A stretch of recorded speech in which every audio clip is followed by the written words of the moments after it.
안녕하십니까. 졸업 전시 논문 기획을 맡게 된 문화테크노학과 18학번 홍수영입니다. 저의 논문 제목은 전문직 아닌 전문직 퍼스널 트레이너입니다. 퍼스널 트레이너들의 전문성 교류와 관련된 주제입니다. 먼저 서론을 말씀드리겠습니다. 코로나 시기를 겪으면서 건강이라는 키워드는 더욱 무시할 수 없게 되었습니다. 이러한 인기를 증명하듯 문화체육관광부는 생활체육 참여도를 발표했습니다. 그 중에서 보디빌딩은 3위를 기록했습니다. 실내 스포츠로 제한한다면 1위인 것입니다. 여기서 바디빌딩은 헬스장을 의미합니다. 보디빌딩이 높은 순위를 기록한 이유는 헬스장의 범위가 넓어진 것에 있습니다. 과거의 헬스장은 웨이트 트레이닝을 하는 남성들의 공간이었는데 이제는 기능성 운동, 교정, 재활 등 다양한 운동들을 다루면서 장년층과 노년층, 여성의 참여가 늘어났습니다. 이제는 남녀노소의 구분 없이 다양한 소비자들이 건강을 위해 헬스장을 방문하고 있습니다.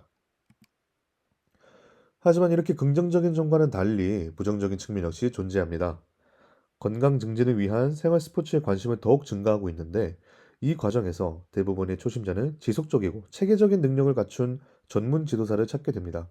전문 지도사, 즉 퍼스널 트레이너가 주도하는 PT는 1대1 수업으로 나에게 맞는 운동 처방을 내려줍니다. 하지만 도리어 PT 수업을 통해 몸이 안 좋아지거나 다치는 사례가 늘고 있습니다. 여기 보시는 뉴스 사례와 같이 건강을 위해 운동을 하는 소비자는 도리어 부상을 당하고 이를 책임져야 하는 트레이너와 헬스장은 책임을 회피하는 사례들을 쉽게 찾아볼 수 있습니다.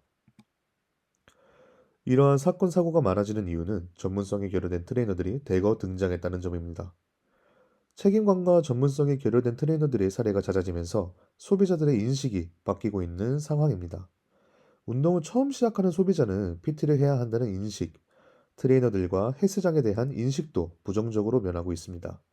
안승기, 최윤소의 논문에 나온 적나라한 사례를 보여드리겠습니다. 소위 믿고 걸러야 하는 3대 직업 중 차파리, 폰파리와 더불어 PT파리로 표현되기도 한다라고도 이야기했습니다. 이렇듯 피트니스 지도자에 대한 부정적 인식은 현장에 투입되는 전문성을 겸비한 지도자들에 대한 인식까지 평가절하되어 버리는 상황을 발생시키고 있습니다. 이러한 현상이 발생하고 있음에 따라 피트니스에 관심이 계속해서 증가하고 있는 현재 연구의 필요성을 느꼈습니다. 저는 직접 현장에서 트레이너로 일을 했던 경험이 있습니다. 때문에 더욱 자세한 시선으로 문제에 대한 원인과 해결점을 파악할 수 있었습니다. 본 연구의 목적은 세 가지입니다. 첫째, 소비자들의 피해 사례 감소 및 추락한 체육 지도자의 인식 회복. 둘째, 전문성 문제와 관련해 가장 많이 언급되는 생활 스포츠 지도사 자격증과의 인과관계 입증. 마지막, 건강한 운동과 생활체육 참여 증진을 위해 올바른 피트니스 문화를 선도하는 것입니다.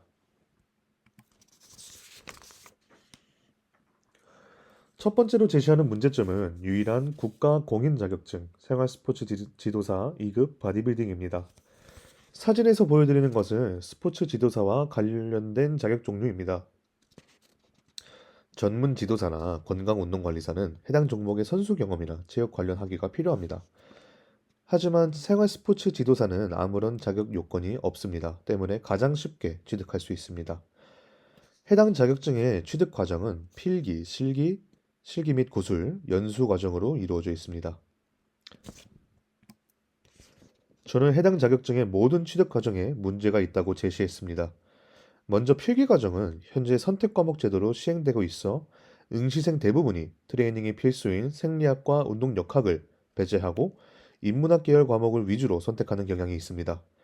또한 현재 헬스장의 주요 고객은 교정, 재활 등 기능성 운동을 하기 위해 오는 사람들입니다. 해당 고객들을 케어하기 위해 해부학이 필수이지만 해부학은 선택 과목에조차 존재하지 않습니다. 필기 이후 단계인 실기 및 구술에서도 문제점이 있는 것은 마찬가지입니다. 실기에서 운동 방법과 운동 포징을 심사하는데 포징이라는 것은 말 그대로 보디빌딩 시합에 필요한 규정 포징을 의미합니다. 해당 자격증을 취득하는 목적은 트레이닝인데 이 포징이 왜 필요한 것인지는 의문입니다. 심지어 보디빌딩 시합을 참가하는 데에도 해당 자격증이 필요한 것도 아닙니다. 마지막으로 연수 과정입니다. 연수 과정에서는 현장 실습이 포함돼 현장 투입 직전 미리 체험해보고 복습하는 중요한 단계입니다. 하지만 가이드라인의 부재로 형식적으로 이루어지고 있으며 아무런 도움을 주지 못하는 현 상황입니다. 심지어 현장 실습 장소는 연수원에 의해 지정되는 것이 원칙이지만 예외가 존재합니다. 이미 재직 중인 트레이너는 해당 단계를 건너뛸 수 있는 조항입니다. 이는 엄연한 특혜입니다. 오히려 체육 지도사를 시작하기 전 준비 과정으로 자격증을 취득하며 전문성을 키워야 한다는 인식을 없애버립니다. 앞서 말씀드린 문제점들로 유일한 국가공인 자격증은 현장에 있는 트레이너들에게 외면받고 있는 상황입니다. 전문성이 결여된 자격증을 대신해 수많은 사설 민간 자격증들이 남발되고 있습니다. 민간 자격증들의 문제는 검증되지 않은 사설 단체들이 검증되지 않은 지식들을 배포한다는 것입니다. 전문성을 키우고 싶은 트레이너들은 사설 자격증을 찾지만 너무나 다양한 사설 자격증과 각 단체마다 운동 철학과 방법이 모두 다르기 때문에 혼란을 겪습니다. 옆에 있는 기사는 검증되지 않은 사설 단체의 대표가 어떤 행위를 저질렀는지 적나라하게 보여주는 사례입니다. 또한 소비자도 혼란을 겪는 것은 마찬가지입니다. 전문성이 결여된 트레이너들이 대거 등장하며 자격증을 갖고 있는 트레이너들에게 수업을 배워야 한다는 이야기가 많아지지만 너무나 많고 다른 사설 자격증들로 인해 어떤 자격증을 지닌 트레이너가 정말 전문성이 있는지 알 수 없습니다. 마지막으로 제가 제시한 문제점은 제도적 문제입니다.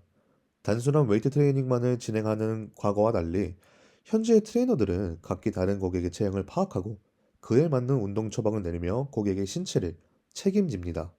다시 말해 전문적인 지식과 기술이 필요한 전문직이라는 것입니다. 전문직이라면 면허가 필요합니다. 최소한의 지식과 기술을 지녔다는 증명입니다. 하지만 생활 스포츠라는 명목 하에 트레이너는 전문직의 취급을 받지 못하고 있어 무책임하고 전문성이 결여된 트레이너들이 대거 등장하고 있으며 어떠한 제재가 없는 것도 일조하고 있습니다.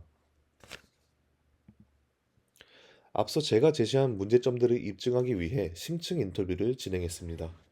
인터뷰의 대상은 총 5인입니다. 보다 다양한 시각의 답변을 얻기 위해 종사자와 소비자를 나누어서 공통 문항과 개별 문항으로 인터뷰를 진행했습니다.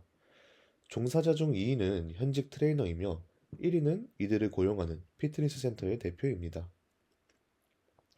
소비자 2인은 PT 경험의 유무로 나누어 선택했습니다. 다음은 각 인터뷰 문항들 중 핵심적인 문항들로 추린 표입니다.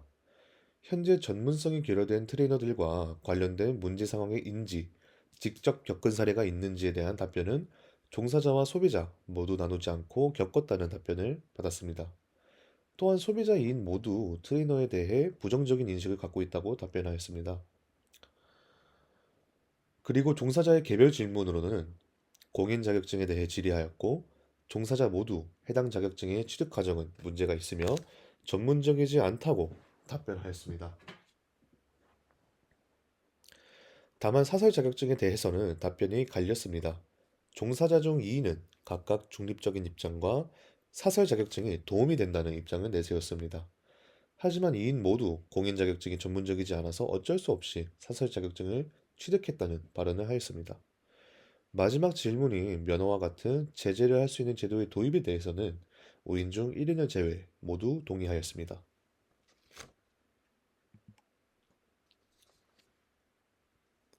이렇게 제가 제시했던 문제점들과 연관성을 모두 입증하였습니다. 이러한 문제점을 해결하기 위해서 저는 다음과 같은 해결책을 제시하였습니다. 먼저 국가 공인 자격증이 전문성을 지니거나 최소한의 전문적인 지식을 갖춘 가이드라인을 제공해야 합니다. 필기 과정에서 필수 과목 제도를 도입해 트레이닝이 필수인 생리학과 운동역학, 그리고 해부학을 추가해야 합니다. 또한 명칭을 보디빌딩 종목이 아닌 트레이닝 종목으로 변경해 불필요한 보디빌딩 포즈를 심사에서 제외해야 합니다. 마지막으로 연수 과정에서 연수 지도자와 연수생을 관리하고 평가하는 절차의 도입이 필요하며 특혜 조항은 제외해야 합니다. 이렇게 공인 자격증이 전문성을 지니게 되거나 최소한의 가이드라인을 제공할 수 있다면 무분별한 사설 자격증은 줄어들 것입니다. 마지막으로는 제도의 도입입니다. 앞선 모든 인터뷰들은 더 이상 피트니스 센터의 주요 고객이 웨이트 트레이닝을 원하는 남성이 아니라는 것을 말하고 있습니다. 그렇다면 종사자 역시 소비자의 요구에 맞게 범위가 넓어져야 합니다. 교정과 재활은 전문적인 지식 없이는 행할 수가 없기에 퍼스널 트레이너들도 전문직이 되어야 합니다. 전문직이 되기 위해서는 먼저 면허 발급 제도가 필요하며 무면허 트레이너의 경우 취직할 수 없는 제도를 만들어야 합니다. 이와 같은 해결책들이 실행된다면 전문성이 없는 트레이너들로 인해 피해를 보는 소비자들이 줄어들 것이며 이어져 트레이너에 대한 인식이 다시 긍정적으로 회복될 것입니다. 결과적으로 건강한 운동과 생활체육 참여 증진을 위한 올바른 피트니스 문화를 선도할 수 있습니다. 저는 이러한 논문을 요약해 전시 공간을 폼보드로 제작하였습니다. 논문 전시 특성상 많은 공간과 요소를 활용할 수 없고 긴 글로 인해 거부감이 들 수 있다고 생각했습니다. 때문에 관심을 끌 수 있는 논문과 연관된 기사들을 스크립에 달아두었습니다. 여기까지입니다. 감사합니다.